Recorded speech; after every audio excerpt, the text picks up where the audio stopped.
Buenos días, hoy vamos a hablar sobre los neologismos.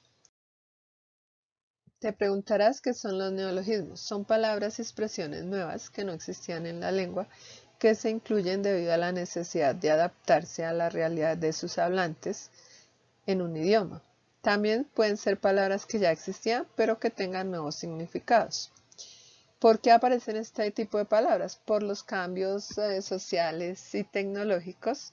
Y en este caso debemos mencionar la revolución informática y los medios masivos de comunicación que ocasionan cambios cada vez mayores y rápidos. Debido a esto empiezan a surgir nuevas palabras. El origen de las palabras se puede dar por medio de tres fases que son por invención propia, por préstamo lingüístico o por cambio semántico. En el caso de la invención propia, es decir, cuando la palabra es original y proviene de elementos que ya existían en la lengua, se puede usar cuatro mecanismos que son composición, derivación, parasíntesis y acronimia. Entre los mecanismos que tenemos para crear neologismos está el de la composición, en el cual se adiciona o se une dos o más palabras en una sola, creando un nuevo término. Miremos los siguientes ejemplos. Tenemos la palabra Hispanoamérica, que se formó al unir la palabra hispano y la palabra América. Y su significado es subcontinente formado por naciones de habla española. Son 20 países que forman este subcontinente.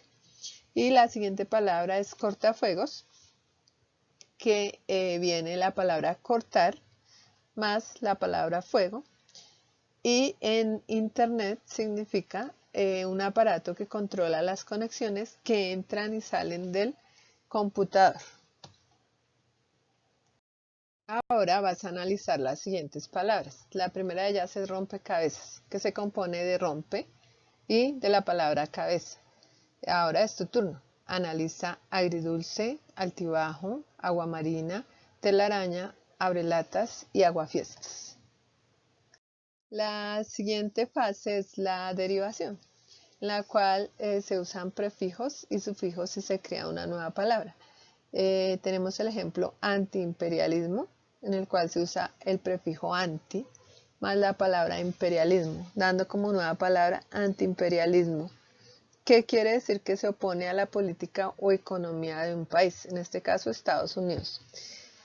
Asimismo tenemos el caso de socialismo, el cual presenta la palabra social y el sufijo ismo. Podemos ver el caso de la palabra impresora, que viene de imprimir, y el sufijo ora, y computadora, que viene de computar, y el sufijo ora. Acá tenemos una lista de prefijos y sufijos que podemos utilizar y vemos cómo se crean nuevas palabras. Te invito a que las observes detenidamente y las analices. Analiza las palabras que encuentras acá en esta diapositiva y además escribe 5 neologismos usando la derivación. Las palabras que te presento son submarino, que viene del prefijo sub, la palabra mal y el sufijo ino. De la misma forma vas a identificar los componentes de las palabras lechero, panadería, ensuciar, aerófago y autoexigencia. El siguiente mecanismo es la parasíntesis, que se forma combinando la composición y la derivación, que fueron las dos explicaciones anteriores. Entonces tenemos la palabra paraguas, que viene de para y de la palabra aguas.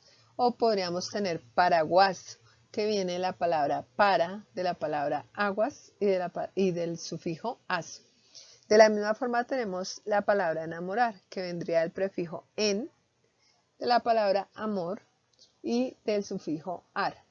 Asimismo, te invito a que hagas la actividad teniendo en cuenta estas palabras e identificando de qué palabras viene y cuál es la nueva palabra formada, así como lo hicimos en el ejemplo de paraguas y en el ejemplo de enamorar. Otra forma para crear neologismos es con la acronimia, en la cual se forman palabras a través del empleo de sílabas de las palabras que forman el término. Entonces tenemos la palabra cibernauta, que viene de dos palabras, que son cibernética y astronauta. Al quitar partículas de ambas palabras da la nueva palabra, que es cibernauta. De igual forma tenemos autobús, que viene de automóvil y de omnibus. Quitamos el bus y quitamos el omni, dando la nueva palabra, que es autobús. Ahora analiza las palabras que encuentras a continuación: motel, autobús, informática, docudrama, publireportaje y portuñol. Las nuevas palabras o neologismos también se pueden crear a través de préstamos lingüísticos, es decir, palabras traídas de otras lenguas. Entonces tenemos las siguientes palabras: croissant, que viene en francés; champaña, que se pronuncia champán y viene también del francés. Analiza las siguientes palabras: de qué idioma son: búnker, menú, rímel, only, cappuccino, bills. Vamos a ver qué tanto has aprendido. En esta actividad tienes que decir qué mecanismo se empleó para la formación de estas palabras. Es decir, si hablamos de acronimia, de préstamo lingüístico, de parasíntesis, de derivación o de composición. Y las palabras que tienes que analizar son hispanohablante, láser, probiótico y antiestrés. Últimamente, con el auge de la informática y la tecnología, han aparecido nuevas palabras por cambios semánticos, las cuales se producen por la alteración del significado en la palabra. Entonces viene la palabra buscador, que viene de informática. En fútbol tenemos llegador o tirador, en deporte. Y en informática tenemos cliquear, ciberespacio, emoticón, selfie, chatear, wifi, bitcoin, whatsappear, bloguero, and tuitear. Y en la actividad 2 tienes que clasificar los siguientes neologismos en la tabla correspondiente. Lo mismo, tienes que mirar si es palabra por composición, si es acrónimo, si es préstamo lingüístico, si presenta un cambio semántico o si tiene más de un mecanismo. Y las palabras son googlear, croissant, cortafuegos, ADN, etiquetear, grafitear, descargar, sándwich, pararrayos y ON. Ahora te invito a que busques por lo menos 5 ejemplos de cada categoría, es decir, 5 ejemplos de composición, 5 de derivación, 5 de parasíntesis, 5 de acronimia, 5 de préstamo lingüístico y 5 de cambios semánticos. Identifica por qué es importante conocer todas estas nuevas palabras.